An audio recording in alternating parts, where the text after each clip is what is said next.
नमस्ते, this is your very own Ankita Sharma और Ankita's world में आप सभी का एक बार फिर से स्वागत है। तो मैं घर पे हूँ फ़िलहाल। तो पहले आपको बता देती हूँ कि ये जो आपको वीडियो देखने को मिल रही है, पुराना पोस्ट कर रही हूँ कंटेंट फ़िलहाल, क्योंकि कुछ टाइम पहले मेरा फ़ोन ख़राब हो चुका था, जिस वज़ह से मैं आपको कंटिन्यूअसली एंटरटेन नहीं कर पा रही थी। सो मेरे हाथ में मेरा फ़ोन वापस आ चुका है फाइनली और मैं आपको एंटरटेनमेंट देने के लिए फिर से यहाँ पर आ चुकी हूँ। So hope you all guys are doing great. तो आज देखो मैं और दादी मिलकर क्या कर रहे हैं। ये दादी जो है लहसुन की जो है ये डालियाँ हमने निकाल ली है जड़ों समेत, यानी कि जड़ में ही जो होता है लहसुन होता है। तो मैं अभी कलेक्ट कर रही हूँ इन सबको और मुझे ये लेके जाने हैं धूप में रखने के लिए, ताकि वहाँ पर अच्छे से ड्राई हो जाए और फिर हम इसको यूटिलाइज़ करें। तब तक दादी जो है इन्हें इकट्ठा कर कर इन्हें काट रही हैं और इन्हें इकट्ठा एक मतलब काइंड ऑफ बंच बनाने की कोशिश कर रही हैं, ताकि इकट्ठी होकर बांधी जा सकें और फिर हम इसे सुखाने के बाद इसे यूटिलाइज़ कर सकें और खाने के लिए यूज़ कर सकें। तो ये सारा प्रोसीजर दादी के द्वारा परफॉर्म किया जा रहा था और मैं इसको कलेक्ट करके नीचे ले जा रही थी आंगन में बिखेरने के लिए।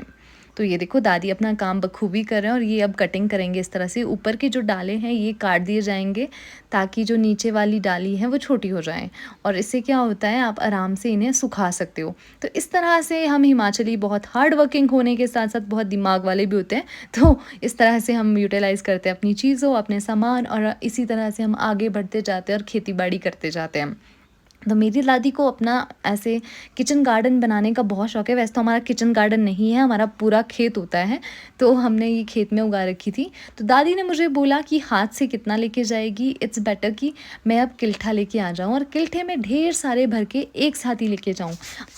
सो अगर मैं अदरवाइज़ मैं अगर हाथ में लेकर जाती तो मुझे बहुत ज़्यादा टाइम लग जाता। तो इसलिए मैंने सोचा मैं किल्ठा लेके आती हूँ, उसमें ये सारे भर देती हूँ और फिर इनको बिखेरने के लिए आगे आंगन में लेके चली जाऊँगी। तो इस तरह से मैंने ये सारे कलेक्ट किए। तब तक दादी अपना काम निपटा रहे थे और मैं अपना काम निपटा रही थी।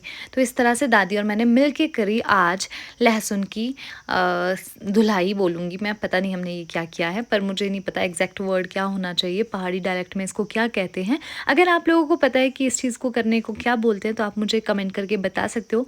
आपके यहाँ भी अगर लहसुन होती है और आप लोग उसको कैसे सुखाते हो तो आप मुझे अपने आइडियाज़ शेयर कर सकते हो, क्योंकि एक एक इकट्ठी अलग अलग से सुखाना बहुत टफ हो जाता है। तो इसलिए हम इसके बंचेस बना के रखते हैं, फिर उसे सुखा के उसके बाद उसे स्टोर कर दिया जाता है।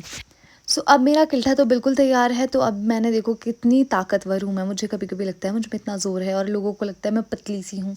तो मुझे वीक मत समझने की गलती मत करना, मुझे बहुत ज़्यादा ज़ोर है, ठीक है। मैं आपको भी उठा सकती हूँ, आप चाहे 100 kg के क्यों ना हो, लेकिन ये बोलने की बात है, ठीक है। मेरा किल्ठा उतना ज़्यादा भारी नहीं था, थोड़ा सा भारी हो गया था क्योंकि मैंने सारे के सारे बंचेस अपने किल्ठे में भर लिए थे। फिर मैं फाइनली अपने छोटे से गार्डन को क्लाइंब करते हुए जा रही थी और फाइनली हम चले गए थे यहाँ से नीचे। तब तक दादी अपना काम ही कर रहे जा रहे थे। तो इस तरह से किल्ठा भरने के बाद मैं आंगन की तरफ चले गई और आंगन में पहुंचते ही पहले मुझे किल्ठा सेट करना था।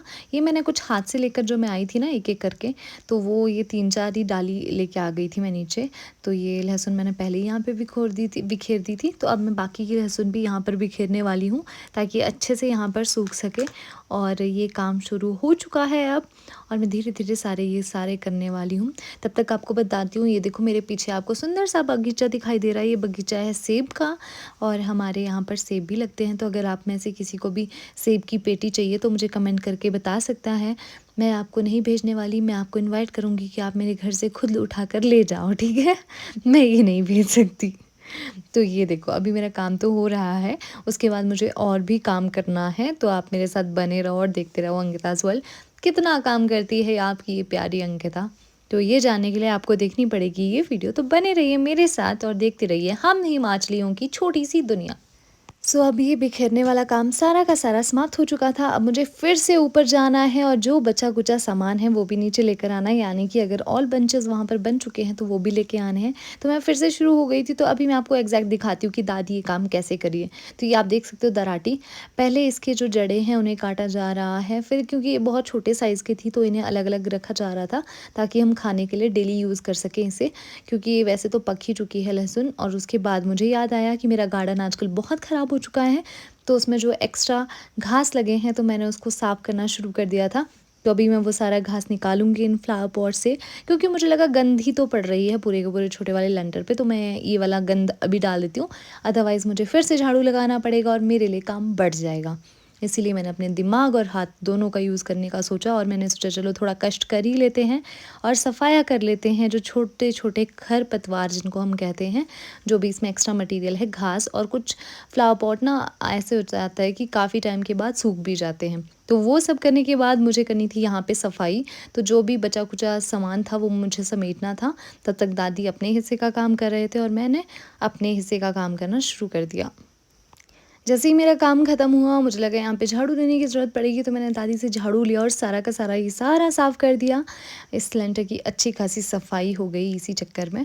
तो ऐसे कुछ मैं सफाई कर रही हूँ अभी, और मैंने सोचा चलो आज सफाई हो ही रही है तो मैं सारे के सारे फ्लावर पॉट की जो पोजीशनिंग है उसको भी थोड़ा चेंज कर लेती हूँ, क्योंकि उसके नीचे भी काफ़ी टाइम से झाड़ू नहीं लगा था। तो मैंने थोड़ा सा अच्छे करने की कोशिश की ताकि ये वाला एरिया हमारा थोड़ा सा नीट एंड क्लीन दिखाई दे। तो कुछ इस तरह से मैंने की सफाई, और ऐसा कुछ रहा मेरा दिन। Thank you so much for watching. Bye, फिर मिलेंगे।